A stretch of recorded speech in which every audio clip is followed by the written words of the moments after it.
We optimize the evaporators. So Very good answer. so that we don't have to run at that shitty low saturated temperatures, because that is a big saving. I mean, for every 1.8 F lift in saturated suction temperature, you can have about a 3% energy saving annualized. Well, you lose mass flow too, because if you're operating so low at a saturated suction, the expansion valves that are being controlled by these case controllers, what do?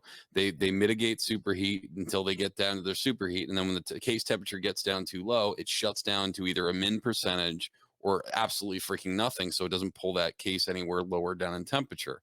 So you're basically going from all your medium temp could be you could probably have maybe about 5% running out of your whole medium temp load, because you're basically your lowest case load is the plus 18, and then you got all these other evaporators that are supposed to be running at a higher saturated suction but in turn do not. So your Yeah. answer is we don't design it shitty, we optimize it. I mean, that's my biggest complaint. Like with CO2, is with the case control side is ends up controlling temperature with the metering device, and then it just the mass flow goes in the tank, and then the load goes in the tank. I mean, I would love to see some more EPRs, and we have a couple stores where we have them. They run amazing. Mm. Yeah. No, look, use them myself as well, and they do work, and it is something that needs to be implemented because the low side gets overlooked. I think and I mean, don't get me wrong. Like again, I'm not against any high ambient strategies. They work. We use them where it's needed, how it's needed, and when and if we need them. I'm just trying to say, like, there's more to a system than just the high ambient strategies, and everybody overlooks the low hanging fruit and the benefits that's right on the table. So, I mean, again, like, so our biggest the if we look at a standard retail store, we our go-to is about 23 F saturated suction temperature for the medium temp. Okay. That's our design point, and we will float it up. So if we can get it better, optimize it, if load is better, all of that kind of stuff, and that's for almost all product that we see around the table. So we look at the evaporator to suit the product instead of the saturated suction temperature to suit an evaporator. Mm-hmm. The only place where we do not do that is where you have is on your freezer side of life, where you maybe have your ice cream, something else that needs to run. It's usually, I don't know, 10% of the store that needs to run at a lower set, and then we would look at a satellite compressor. So we would look at incorporating a satellite compressor that can swing over or add on to the main system, on the main LT system. If that, let's say, that compressor fails or whatever, it can you have a swing, or you have a backup or a solenoid, whatever, and it just marries the main LT suction, and it can maintain its temperature until it's fixed. But because I mean, we're driving energy efficiency at the end of the day. So for 10% to run 6F lower, that's massive energy loss. Yeah, if you really think of that, yeah. So I have two questions now. I'm sorry. You keep I keep thinking of more shit as you're talking. So one of the things is we were having a discussion on if you would have to put some sort of check valve in parallel with an EPR and electronic EPR, and I wouldn't think that you could, because if you did do that, if it would close down, if the suction pressure on the back end would get higher than what the saturated suction is at the rack, I mean that's the whole purpose of it. It would start bypassing around the check valve. You So need to that check the liquid. you're only checking the liquid. Okay, so that's one Yeah. thing. The second thing is you said you optimize the evaporators. When you say that, I'm assuming that you're putting some sort of either mechanical or electronic EPR on there to maintain. Um, I haven't looked at the 5,000 page Danfoss industrial guide in a very long time. Do they make that setup where they have that? It's basically a valve train where you put the different heads on it, and make it do whatever you want. You can make it have it be a hand expansion valve. You can have it do an EPR. You can do an inlet pressure regulator, outlet pressure regulator. You can make it do a whole bunch of fucking magic stuff, including like electronic shutdown. That being said, what are you using? In retail or in industrial? Both. I want to know both. So retail, EEVs, straightforward. Expansion drive, keep it simple. No, So for what we do for dust control. no, when I say we optimize, the evaporator, Hmm. I mean we optimize the design. So we basically design the evaporator. We design the circuitry, because you can design an evaporator to supply a certain relative humidity and a certain temperature required at the saturated suction temperature that you give it. Um, I think that, and I don't, it's not possible. I understand it's not possible overall. We were possible to do it. We When we started doing CO2 in South Africa, there was nothing CO2 related here. So everything we needed or wanted to, we had to do it. So we had to end up going to coil manufacturers, and we had to end up designing the evaporators for that. And we just said, like, that's our saturated suction temperature. If we need a coil for this cabinet or this cooler or that, this is how we're going to design it to give us the temperature, the humidity, and everything that we require at the saturated suction temperature. Okay. So I guess I'm putting a task out there to the cabinet suppliers and the evaporator suppliers to go and say, like, you can optimize your evaporators that you can run, I don't know, 90% of the store that's on medium temp and 90% of the store that's on LT at a set saturated suction temperature. So Um, start taking out fins so you have less thermal conductivity. CO2 is CO2 is perfect. Like, I mean, if you take the standard footprint at an HFC, so the difference is what you need to, like, an upright cabinet. Hmm. Since what, 10 years ago, that was a HFC based cabinet. Hmm. The footprint of the cabinet didn't change, the length of the cabinet didn't change, but now you're putting CO2 in there. CO2 needs half of the space than an HFC based coil. So there's plenty of space for you to optimize. But Number then one. you, Number two, they're putting doors on it, on mhm. these systems now. The capacity is reduced. So there is so much more space and volume at the bottom to really optimize um, that coil, and that comes to diameter of your piping.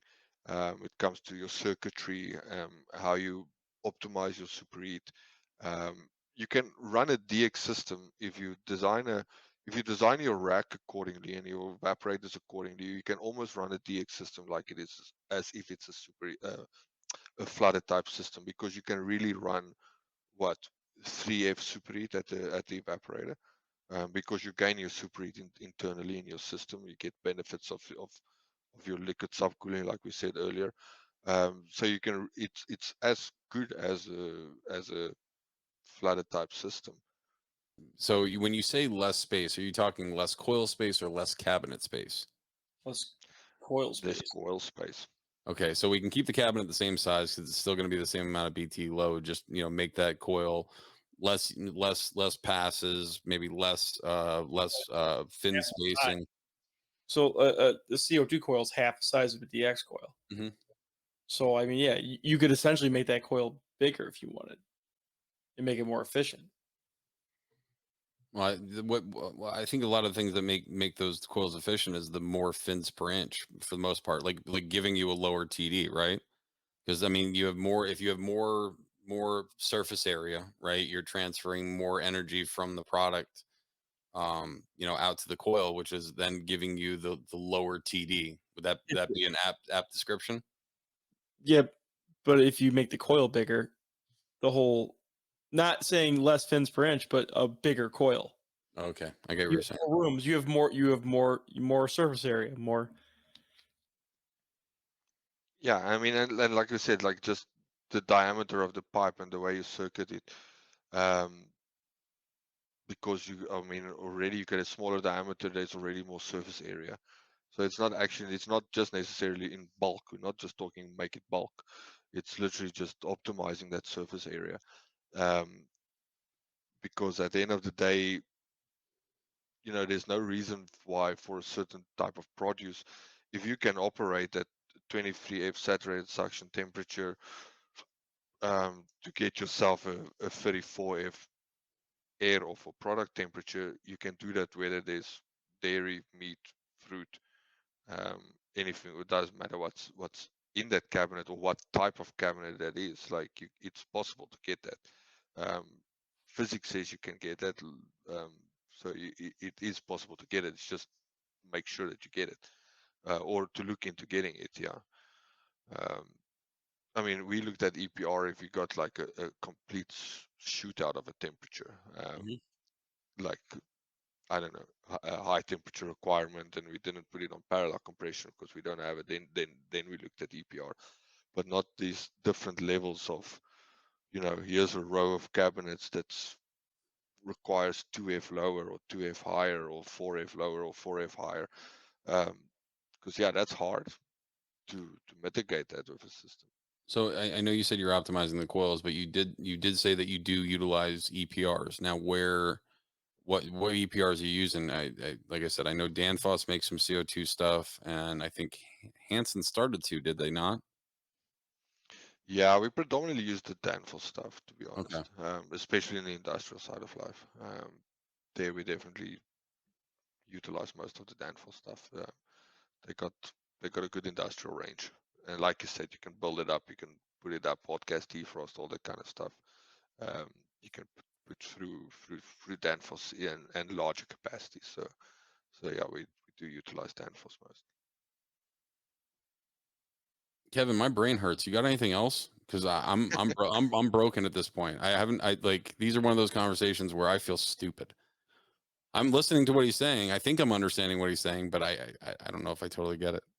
Well, the whole thing with like the mitigating with the EPRs and stuff, like I see that is even like a high ambient strategy in itself that gets overlooked is like defrost tuning, like making sure like the defrost is optimized and like the actual load of the store. Like I see more racks have issues or more units have issues when the defrost schedule's all crazy. You got some bigger loads during the day, or you're using electric defrost on the frozen doors during the day, or the hottest part of the day. I see that causing more high ambient issues than you know a lot of other things.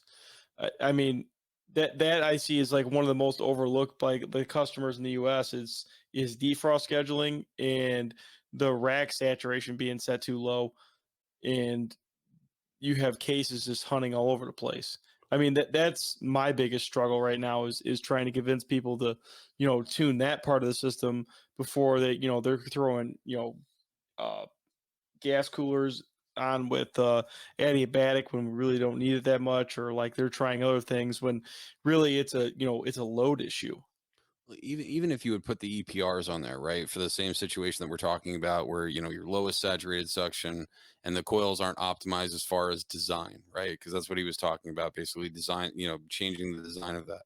So if you were to put EPRs on there, it would actually give you a more of a constant load, right? Because instead of your electronic expansion valve being down to 5 or 10 or whatever small percent, or even closed because it's now maintained temperature, if you were to actually raise that saturated suction with via EPR, your electronic expansion valve would essentially load up more, giving you more mass flow, which means you've got happier compressors because they're running cooler longer, right?